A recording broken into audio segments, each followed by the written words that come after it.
बंद कमरे में बीजेपी नेताओं को अमित शाह की बैठक पर उद्धव ठाकरे का बड़ा दावा, हिंदुत्व को लेकर उठाए सवाल। शिवसेना प्रमुख उद्धव ठाकरे ने रविवार को दावा किया कि बंद कमरे में हुई एक बैठक में भारतीय जनता पार्टी के नेताओं को विपक्षी खेमे में सेंध लगाने के लिए कहा गया। साथ ही उन्हें उद्धव ठाकरे और शरद पवार को निशाना बनाने का निर्देश दिया गया था। उद्धव ठाकरे ने कहा कि उनका राजनीतिक भविष्य जनता तय करेगी, न कि सत्तारूढ़ भारतीय जनता पार्टी। उद्धव ठाकरे ने पूर्वी महाराष्ट्र के रामटेक शहर में छत्रपति शिवाजी महाराज की प्रतिमा का अनावरण किया।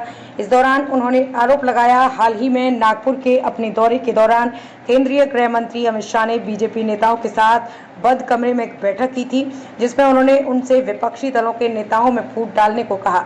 साथ ही मुझे और शरद पवार को राजनीतिक रूप से रोकने के लिए कहा था। बंद कमरे में क्यों बोले, उन्हें ये बात लोगों के सामने कहनी चाहिए। राजनीतिक रूप से क्यों खत्म करना चाहते हैं।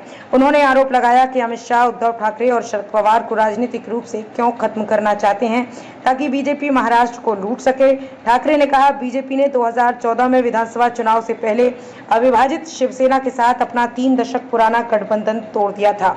हालांकि शिवसेना 63 सीटें जीतने में सफल रही। ठाकरे ने सवाल किया कि क्या राष्ट्रीय स्वयंसेवक संघ प्रमुख मोहन भागवत बीजेपी के हिंदुत्व से सहमत हैं, जिसमें अन्य दलों को तोड़ना और विपक्षी नेताओं को अपने पाले में लाना शामिल है।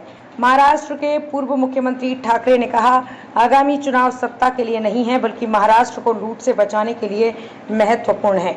उन्होंने लोगों से कहा, महाविकास अघाड़ी को भारी जीत दिलाने और रामटेक लोकसभा क्षेत्र के सभी 6 विधानसभा क्षेत्रों में जीत सुनिश्चित करने की अपील की। इस दौरान कांग्रेस और एनसीपी के नेता सुनील केदार और अनिल देशमुख भी मौजूद रहे।